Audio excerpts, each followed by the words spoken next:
రాసేటువంటి పదాల యొక్క దీంట్లో నేను ఇప్పుడు పాడి వినిపిస్తాను. ఒకటి చాలా గొప్పగా రాసి నాకు నచ్చేసినటువంటి మాట నేను దాదాపు మొదలుపెట్టాను, రికార్డ్ చేస్తున్నాను.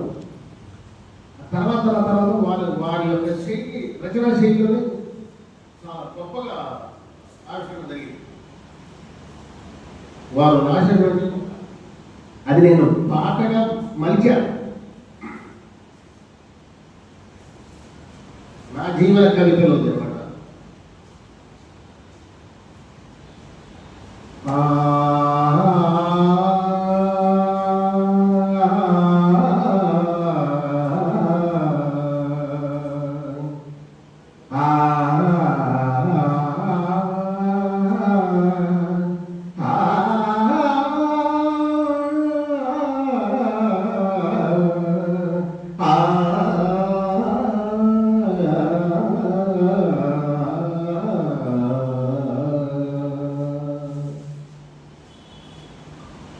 నీ వలపుల వసంతం, నీ తలపుల హేమంతం, నీ గలుపుల శిశిరం.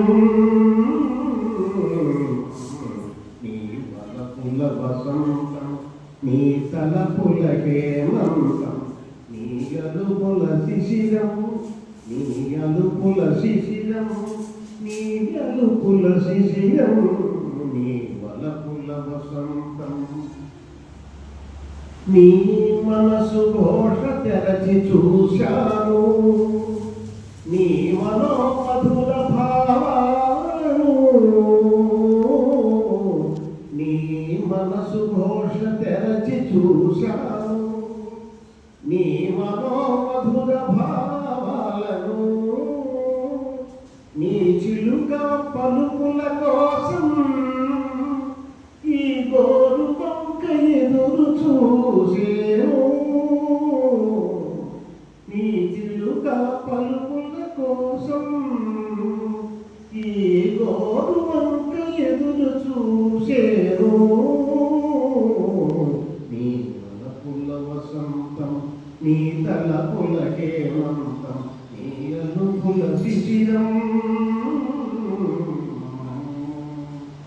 నీ నవ్వు అందనంత దూరంలో, నీ మనసు అందనంత దగ్గరగా. నీ నవ్వు అందనంత దూరంలో, నీ మనసు అందనంత దగ్గరగా. నీ నవ్వును దేనితో వర్ణించవు.